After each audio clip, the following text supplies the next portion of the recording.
From 1994 to 2021, over 200 kilograms uranium theft in India poses nuclear terrorism threats. The theft of over 200 kilograms of nuclear material over the last 2 decades in India poses a serious threat of nuclear terrorism, necessitating action by the global powers to address poor safety standards in the country. China and Pakistan, the countries neighboring India, have been calling for strengthening regulations following repeated incidents of theft of nuclear material in India. Such incidents have raised concerns about India, which has emerged as a potential hotspot in the illegal trade of nuclear technology and materials vital for a malicious nuclear supply chain for state and non-state actors. According to a timeline issued by the South Asia Strategic Stability Institute, SASI, 18 nuclear materials theft and lost incidents were reported in India from 1994 to 2021 involving over 200 kilograms of nuclear material.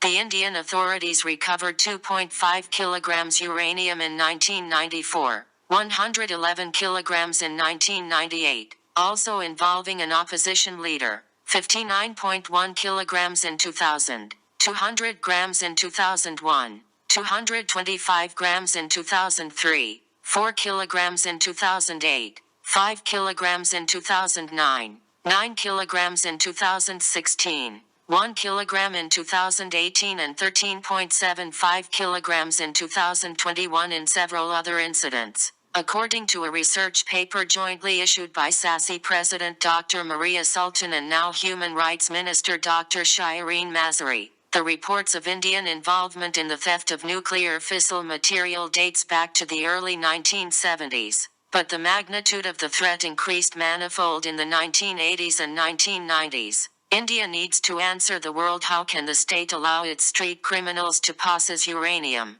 Someone would have used this for terrorism and India would have claimed it was Pakistan.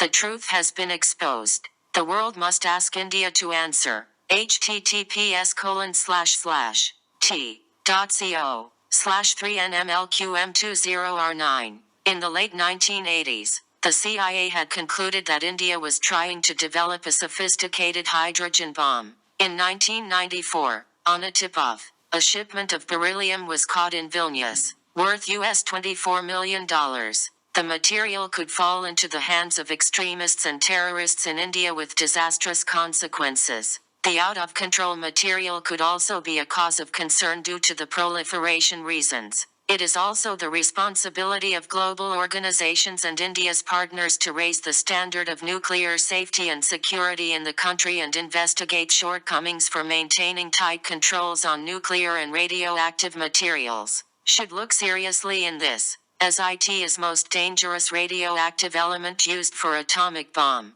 Pakistan had repeatedly called for a thorough investigation of such incidents and sought measures for strengthening the security of nuclear materials to prevent their diversion. The latest incident was reported by the Indian NDTV from Kolkata, while quoting a senior officer, where the West Bengal Crime Investigation Department has arrested 2 persons from an area near the Kolkata airport for illegal possession of radioactive substances, which have an estimated worth of Indian rupees 4,250 crore. Radioactive substances worth Rs 4,250 crore seized in Kolkata. 2 arrested. Such incidents were a matter of deep concern as they point to LAX controls, poor regulatory and enforcement mechanisms, as well as the possible existence of a black market for nuclear materials inside India. Imagine 7.1 kilos of highly radioactive stolen uranium worth Rs 30 crores was on sale in India. The IAEA owes the world an explanation. The UNSC must ask for an investigation. United Nations Security Council Resolution 1540 and the International Atomic Energy Agency, IAEA, Convention on the Physical Protection of Nuclear Material, CPPNM, made it binding on states to ensure stringent measures to prevent nuclear material from falling into wrong hands. Following the recovery of 7,100 grams of radioactive uranium by the police in Mumbai in May 2021, China had called on all the countries to join treaties for non-proliferation aimed at ensuring nuclear safety. More than 2 decades Pakistan was painted as unsafe country with their nuclear arsenals, while during same period India was epitome of uranium black market. World remained silent. Nuclear terrorism is the security challenge faced by the international community. All governments have the responsibilities to strengthen regulation of nuclear materials to combat nuclear trafficking to ensure the nuclear safety and security. Chinese Foreign Ministry's spokesperson Hua Chunying said, "It is time that the Indian state establishes an independent nuclear regulatory authority, else India will soon be the only state proliferator of nuclear materials to non-state actors and terrorists." At least 11 states in India have uranium reserves, with Andhra Pradesh,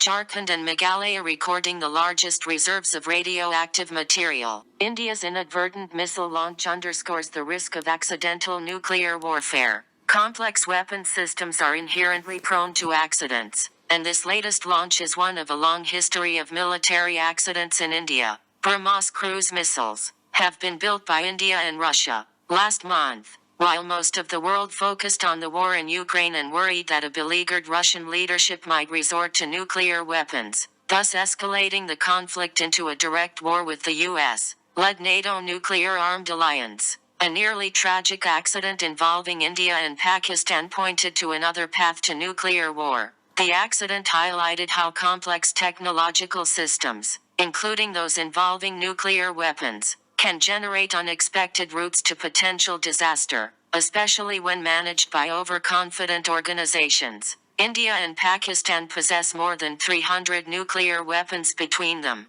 and have fought multiple wars and faced many military crises. On March 9, 3 years after their dispute over Kashmir escalated into attacks by jet fighters, the Pakistan Air Force detected a high-speed flying object inside Indian territory change course and veer suddenly toward Pakistan. It flew deep into Pakistan and crashed. The object was a BrahMos cruise missile, a weapon system developed jointly by India and Russia. India soon stated the launch was an accident. The firing of the BrahMos missile falls within a long history of accidents involving military systems in India. Military aircraft have strayed across the borders during peacetime. India's first nuclear submarine was reportedly crippled by an accident in 2018, but the government refused to divulge any details. Secrecy has prevented the investigation of an apparent failure of India's ballistic missile defense system in 2016. Engagements between India and Pakistan can arise from such accidents, as in 1999 when a Pakistani military plane was shot down along the border by India,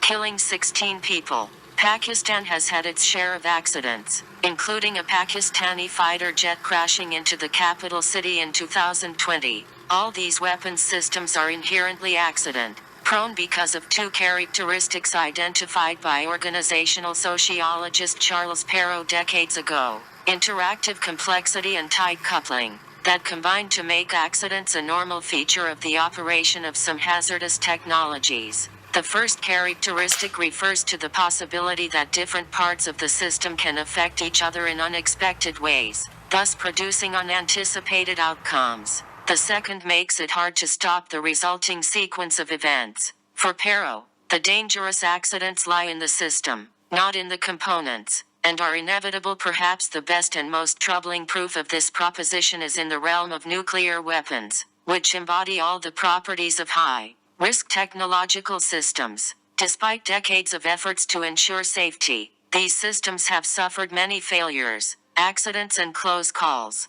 During 1979 to 1980, for example, there were several false warnings of Soviet missile attacks, some of which resulted in U.S. nuclear forces being put on alert, illustrating political theorist Benoit Pilopidis' observation that luck has long played a crucial role in preserving the world from nuclear devastation. The BrahMos accident was not more consequential because of three lucky circumstances. First, the missile was not armed with a warhead. Second, the accident occurred during peacetime, not during a bout of armed conflict or a period of military tension between the two countries. Had that been the case, the Pakistani military might have interpreted it as a deliberate attack and responded militarily. Third, BrahMos apparently is not designed to carry nuclear weapons. But India has cruise missiles that can carry nuclear warheads, as does Pakistan. Compounding the risk is the mobility of India's expanding fleet of nuclear-capable missiles.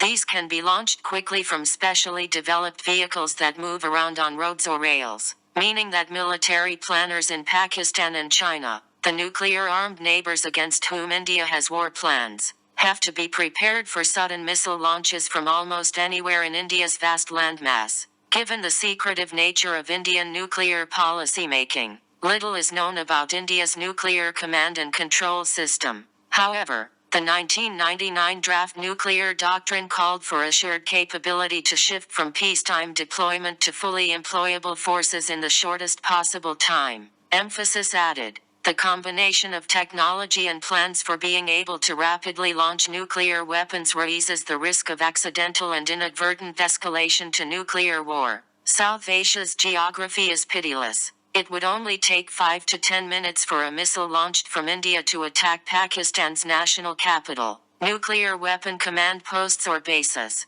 For comparison, the flight times between missile launch sites and targets in the United States and Russia are about 30 minutes. Even this extra time may be insufficient. In the event of a military crisis, no leader can make a judicious decision during this period, when faced with impossible choices. But shorter flight times increase the likelihood of mistakes. The mistake that is of greatest concern is a false alarm of an incoming nuclear attack, possibly directed against nuclear forces, Indian or Pakistani, or Russian or NATO. Policy makers may find themselves under immense pressure to launch a preemptive attack, thereby compounding the crisis. The terrible dilemma confronting them would be whether to use their nuclear weapons first or wait for the bombs from the other side to land. Nuclear war, even of a limited nature, between India and Pakistan could lead to millions of deaths in the short term and even graver consequences in the longer term for the region and beyond. Compounding these dangers is the overconfidence of India's officials, who displayed no recognition of the gravity of the BrahMos accident. A technical malfunction had led to the accidental firing of a missile, the official statement declared, noting glibly it is learnt that the missile landed in an area of Pakistan. India's defense minister assured parliament members that the system is very reliable and safe, as the legendary analyst of nuclear command and control Bruce Blair warned. Among nuclear weapon system managers and operators there is an illusion of safety that masks the systematic potential for tragedy on a monumental scale. Whether it is India and Pakistan preparing for a fifth war, or the forces of a nuclear-armed Russia struggling ever more violently to subdue Ukraine and stem the flow of lethal NATO weapons, such illusions threaten the destruction of cities and may lead to the killing of nations.